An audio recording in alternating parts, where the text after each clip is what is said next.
Hello and welcome to the Pretty Good Gaming Daily Triple, your no shit gaming news video. That's 3 news stories in one video with zero faff. Mass Effect is considered to be the definitive sci-fi RPG and an undeniable classic of generations past. Excitement for the Legendary Edition, a remaster of the whole trilogy complete with all DLC due for release in May, is building as fans wait to return to the universe. However, there have been some question marks since this announcement regarding to what extent the game will be changed. Some want it to remain faithful and just be a cosmetic overhaul, while others hope for something a bit more substantial. In a recent post to the PlayStation blog, BioWare dropped some details about what fans can expect from the remaster. The post is broken up into 5 sections which refer to specific games: combat tuning, additional gameplay improvements, the Mako, unifying and modernizing the trilogy, and Galaxy at War rebalancing. I'll just be going over the key info here, but the full list is linked below, so check that out if you want to know everything. Mass Effect 1 is arguably the best of the lot, but I don't think the quality of combat is in dispute, which is why this is one of the biggest refinements of this remaster.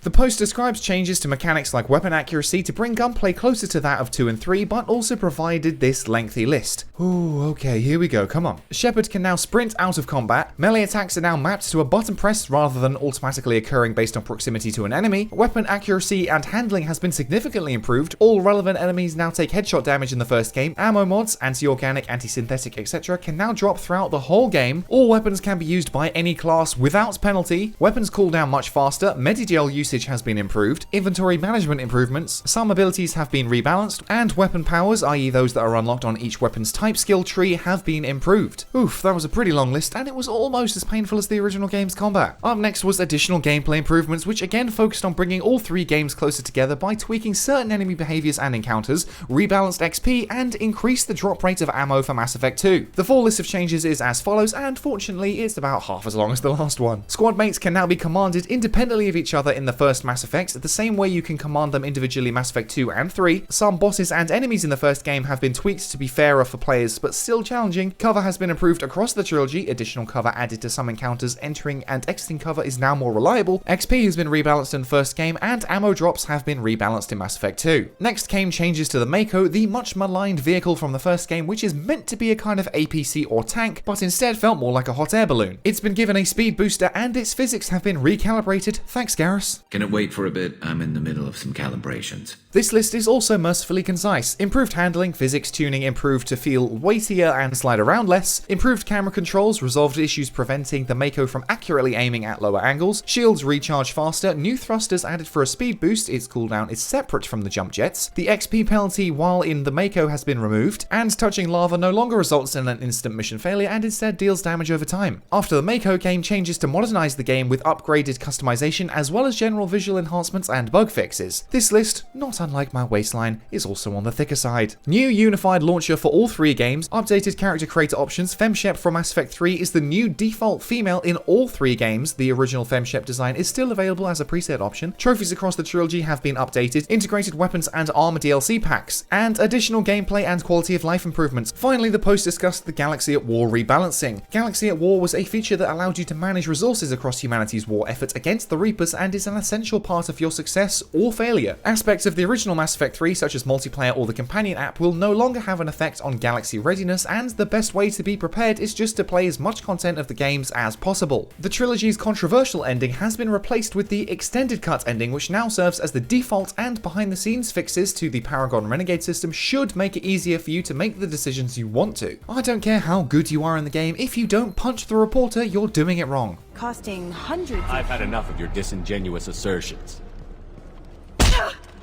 The post finishes with saying thanks for the support and also reminds fans that another Mass Effect game is coming at some point. All in all, I am pretty excited for this game even though I only started the series last year, but let's not jump to any conclusions just yet. It is still EA behind the helm, so make sure to wait for reviews from people you trust before jumping into your N7 suit. And next up, after lootbox news from the UK yesterday, we're back at it again, this time in Brazil. The National Association of Child and Adolescent Defense Centers, or ANSED, has launched an inquiry that seeks to completely ban loot boxes entirely. entirely. In Brazil, randomized monetization of any kind is considered gambling, and that's exactly what loot boxes are. According to Brazilian website The Enemy, which has seen the legal documentation, companies like Activision, EA, Riot Games, Nintendo, Konami, Valve, Ubisoft, Tencent, Microsoft, Apple, Google, and Sony have all been cited in the lawsuit. It also specifically focuses on the mobile game Free Fire, developed by Garena, and demands that the sale of loot boxes be suspended until their use by children can be evaluated. If this proposal goes through, upon failure to remove loot boxes, these companies could be fined 4 million Brazilian real, which works out at over £500,000 or over $700,000. On top of that, Ansett is asking for 1.5 billion Brazilian real, around £190 million or $260 million in compensation, and individual moral compensation of 1,000 Brazilian reals for each child using its games. Nothing will happen yet, as this is just a proposal by Ansett, but prosecutor Luisa de Maria Xavier dos Passos, God that's a long name, I'm sorry if I've mispronounced it, is keen to get loot boxes looked at. The prosecutor also points out that this fine is very steep and seems incredibly unlikely to be kept, though the judiciary will look into the issue and determine an appropriate penalty. Unfortunately though, that's kind of the end of that for now until we hear more, but it's great that more and more parts of the world are taking loot boxes seriously. Literally yesterday I covered a new report from the UK saying that they are gambling, Belgium made them illegal back when all this first kicked off, and just last year Netherlands banned some of them with a series of fines. Germany also got closer to outlawing loot boxes recently with a reform to the Youth Protection Act that would exclude loot boxes from games under 18. There have also been various lawsuits around the world that seek to address the situation, so little steps are being made. They're not going anywhere anytime soon, but these little wins are starting to stack up and the scoreboard is looking pretty good.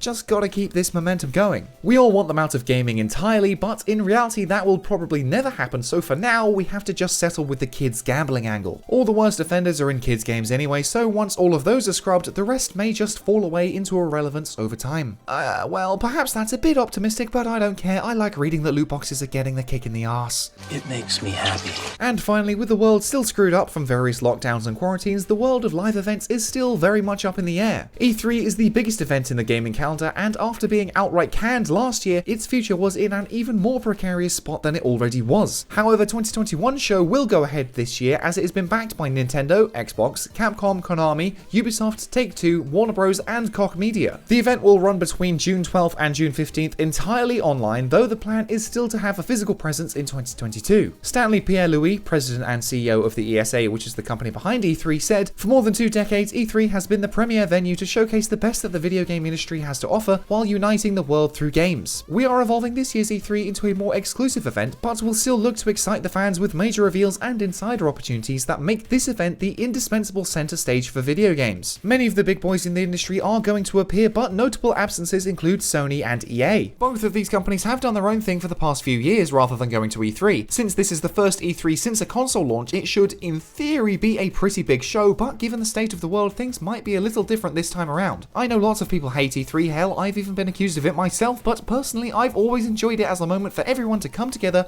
to celebrate the cool stuff and just laugh at the bad stuff, especially all the cringe." You're breathtaking. You're all breathtaking. And that's it for today. If you enjoyed this no shit format, go ahead and give the video a like to give it a boost. Hit subscribe and the bell if you want to stay up to date on all future installments. Toss a coin to your YouTuber over at patreon.com/prettygoodgaming. That's all for today. I've been Henry Cooper. Bye for now.